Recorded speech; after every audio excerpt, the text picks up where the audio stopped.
DSP కింది విధంగా మాట్లాడారు. కార్తీక సోమవారం మరియు కార్తీక పౌర్ణమికి సంబంధించి ఏర్పాటు చేసిన బందోబస్తు వలన భక్తులకు ఇప్పటి వరకు ఎటువంటి అసౌకర్యం లేకుండా చూడడం జరిగింది.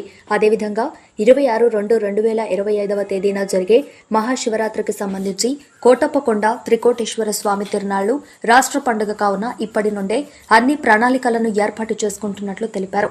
స్వామివారి దర్శనానికి వచ్చే భక్తులకు ఎటువంటి అసౌకర్యం కలగకుండా రూట్లు, చెక్పోస్టులు, బందోబస్తు ఏర్పాట్ల ప్రణాళికలను శ్రీ పల్నాడు జిల్లా ఎస్పీ సిద్ధం చేస్తున్నట్లు తెలిపారు. ఈ రోజున శృంగేరి శంకర మఠం జగద్గురు శంకరాచార్య శ్రీ భారతీ మహాస్వామీజీ నర్సరావుపేట పట్టణానికి వస్తున్న కారణంగా బందోబస్తు ఏర్పాటు చేసి స్వయంగా పర్యవేక్షిస్తున్నట్లు తెలిపారు. నర్సరావుపేట పట్టణంలో ఇప్పటికే గంజాయి మీద అనేక కేసులు పెట్టడం జరిగినట్లు, అదేవిధంగా పాలు, నూనె కల్తీల మీద నిఘా ఏర్పాటు చేసినట్లు తెలిపారు.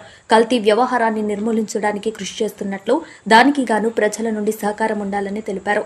ఏదైనా సంఘటన జరిగినప్పుడు కానీ గంజాయి మీద, కల్తీ వ్యవహారాల మీద సమాచారం తెలిసినచో వెంటనే పోలీసు వారికి తెలియజేయాలని, అలాంటి వారి వివరాలు గోప్యంగా ఉంచుతామని తెలిపారు. ఈ ప్రెస్ మీట్ నందు నర్సరావుపేట డీఎస్పీ కె నాగేశ్వరరావుతో పాటు నర్సరావుపేట 1వ పట్టణ సీఐ ఎం విజయ్ చరణ్, నర్సరావుపేట 2 టౌన్ సీఐ ఎం Haima Rao, Narasaraopet rural CI P Ramakrishna పాల్గొన్నారు.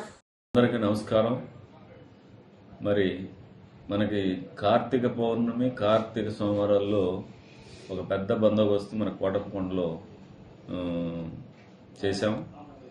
రూరల్ స్టాఫ్ కానీ ఎంటైర్ సబ్ డివిజన్ స్టాఫ్ మొత్తం కూడా ఎంతో కష్టపడి పబ్లిక్ సాటిస్ఫాక్షన్ మేరకు ఎక్కడా జామ్ కాకుండా కోటప్పకొండ పౌర్ణమి అండ్ కార్తీక సోమవారాలు బాగా పీస్ఫుల్గా జరిగినాయి.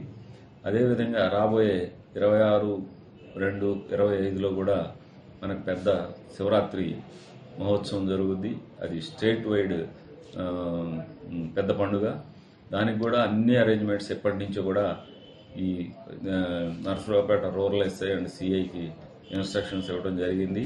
వాళ్ళు ప్రిపరేషన్లో ఉన్నారు. బందోబస్తు ప్రిపరేషన్ కానీ, రూట్స్ కానీ, చెక్ పోస్టులు కానీ వీటన్నిటినీ ఇప్పటి నుంచే ప్లాన్ చేస్తూ ఉన్నాం.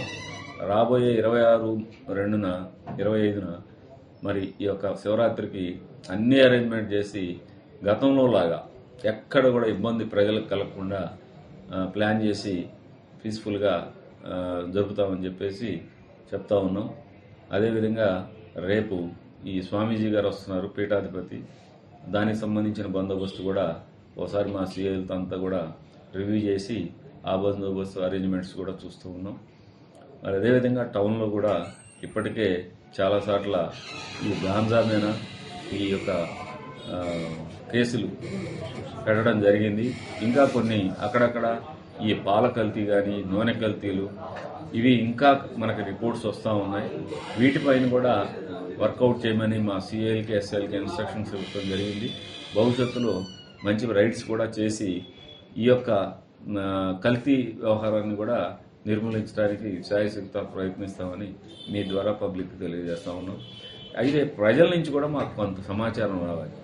ఏదన్నా ఇన్సిడెంట్ జరగగానే, లేకపోతే ఏదన్నా ఈ గాంజా మీద కానీ, లేకపోతే ఈ కల్తీల పైన కానీ ఏదైనా ఉంటే మీ దగ్గర ఉన్న సమాచారం కూడా మా స్టాఫ్కి అందించాలని చెప్పేసి కూడా ఒకసారి ఒక చిన్న రిక్వెస్ట్ కూడా పబ్లిక్ని అడగడం జరుగుతుంది. అదేవిధంగా మనం నైట్ బిట్స్ తిప్పుతున్నాం. లాక్ చేసి వెళ్ళిపోయే వాళ్ళని ఇళ్ళకి మనం ఈ కెమెరాలు ఫిక్స్ చేస్తా ఉన్నాం, LHMS. వాటిని కూడా మీరు రిక్వెస్ట్ తీసుకొని మా దగ్గర మీరు ఏదన్నా 2 రోజులు 3 రోజులు లేటెడ్ అయితే దానిపైన పోలీసు రిక్వెషన్ పెట్టుకుంటే మేము కెమెరాలు పెడతాం. మీకు అఫెన్సులు జరగకుండా ప్రివెంట్ అవుతుందని దీన్ని కూడా మీరు గుర్తించాలని కూడా మీ ద్వారా తెలియజేస్తాం. Thank you. ఇదేమన్నా ఉంటారు.